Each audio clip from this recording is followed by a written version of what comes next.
In a wide-ranging speech to Parliament, the Turkish president, Recep Tayyip Erdogan, called for an immediate ceasefire and proposed an international conference to reach a lasting peace. Hamas is not a terrorist organization, but a group of liberators and mujahideen fighting to protect their land and their citizens. Well, our correspondent, Resul Serdar, who's covered Turkey extensively for us, joins me now in our Doha studio.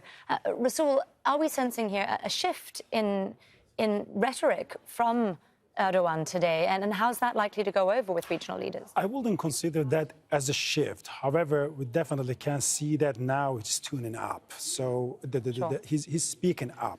Because officially and legally, Turkey has never recognized Hamas as a terror group, despite lots of pressure from the Western countries, from Israel, on Turkey to put Hamas on a terror list, but that has never been the case. So this is not a new position that Turkey is not recognizing Hamas as a terror group. However, the timing is delicate, as particularly the Western leaders are now equalizing both Hamas and ISIS together. So a leader of a regional country, regional power, coming up and saying that Hamas is not a terror group, but a liberator that's defending their lands that are occupied by Israel is quite time sensitive, and it's quite remarkable in this context.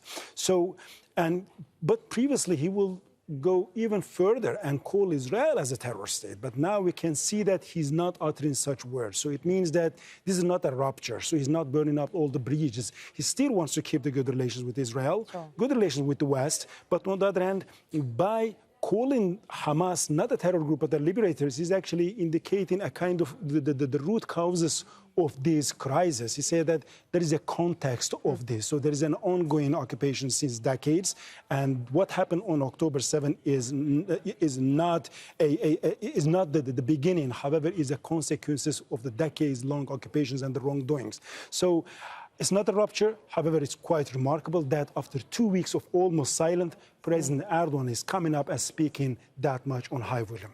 Well, speaking of coming out and raising voices, do you think that there's more unity emerging now in the region, especially as we're seeing this death toll continue to rise? I think so. Look, it's like when we see today Erdogan saying that he's calling for an international mechanism to be established, and particularly the important regional actors also to be present there, not only politically but militarily as well.